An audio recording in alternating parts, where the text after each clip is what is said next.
एक राजा था जिसका बहुत ही बड़ा राज्य था। उसके राज्य में सारी प्रजा बड़ी ही खुशी और आनंद से उस राजा को किसी भी प्रकार का दुख नहीं था, कोई समस्या नहीं थी सिवाय एक समस्या के। उसका जो मन था वह अशांत रहता था, जिसकी चिंता उसे हमेशा सताती रहती। अशांत मन को शांत करने के लिए राजा ने हर प्रकार के उपाय कर लिए थे, लेकिन उनका मन शांत नहीं हुआ। बड़े से बड़े ज्ञानी, वेद, ऋषि मुनि आए, लेकिन उस राजा का मन शांत नहीं कर पाए।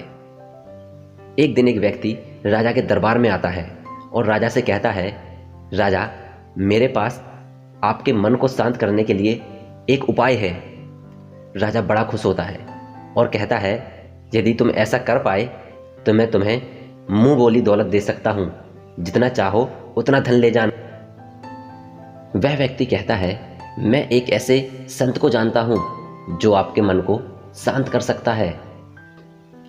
तो राजा कहते हैं, ठीक है, मुझे उसका पता बताओ, मैं उसके पास अभी जाता हूं। वह व्यक्ति कहता है, गांव से बाहर घने जंगलों में वह संत अपनी कुटिया में रहते हैं। राजा सिपाहियों के साथ जंगल की तरफ निकल पड़ते हैं। उस कुटिया के पास पहुंचते ही राजा कहता है, मैंने आपका बड़ा नाम सुना है। संत कुछ नहीं बोलते और शांत बैठे रहते हैं। थोड़ी देर बाद राजा फिर कहता है, संत जी, मैंने आपका बड़ा नाम सुना है, आप महाज्ञानी हो। संत फिर भी कुछ नहीं बोलते और अपने ध्यान लगाए बैठे रहते हैं। अब राजा कहता है, मैं आपके पास इसलिए आया हूं कि मैं चाहता हूं आप मेरे अशांत मन को शांत करें। क्या आप यह कर सकते हो? संत आंखें खोलते हैं और कहते हैं, आओ बैठो। राजा बैठ जाता है और संत कहते हैं, मैं आपके अशांत मन को शांत कर सकता हूं, लेकिन अभी आप जाओ और कल सुबह आना। और हाँ, ध्यान रहे, अकेले आना, किसी को अपने साथ मत लाना। और हाँ, जो आपका अशांत मन है उसे भी अपने साथ लेकर आना, कहीं महल में ही भूल जाओ। दूसरी सुबह राजा संत के पास पहुंचता है। जैसे ही पहुंचता है तो संत कहते हैं, क्या तुम अपने अशांत मन को अपने साथ लाए हो? अगर लाए हो तो लाओ, मुझे दे दो। राजा कहता है, मन कोई ऐसी वस्तु नहीं है जिसे उठाकर आपको दे दिया जाए, मन तो अपने अंदर है। तो संत कहता है, चलो ठीक है, तो एक काम करो, आंखें बंद करो और उस अशांत मन को अपने अंदर ढूंढो। राजा वैसा ही करता है। थोड़ी देर बाद संत कहते हैं, क्या हुआ राजन, मिला आपका अशांत मन? राजा कहता है, नहीं, अभी तो नहीं मिला। तो संत कहते हैं, ठीक है, आज के लिए इतना काफ़ी है, आज तुम जाओ, कल सुबह फिर आना। दूसरी सुबह राजा फिर पहुंचता है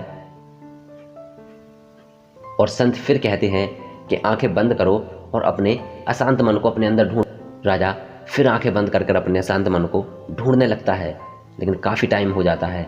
फिर संत आंखें खुलवा, संत कहते हैं, मिला तुम्हें तुम्हारा अशांत मन? राजा कहता है, नहीं, अभी नहीं मिला। संत कहते हैं, ठीक है, अब शाम हो गई है, अब तुम घर जाओ, कल सुबह फिर आ जाना। राजा तीसरी सुबह पहुंचता है। संत फिर उसे वही करने के लिए कहते हैं। राजा फिर वही करता है। इस बार सुबह से शाम हो गई, संत ने आंखें नहीं खुलवाई। रात हो गई और रात से सुबह भी हो गई।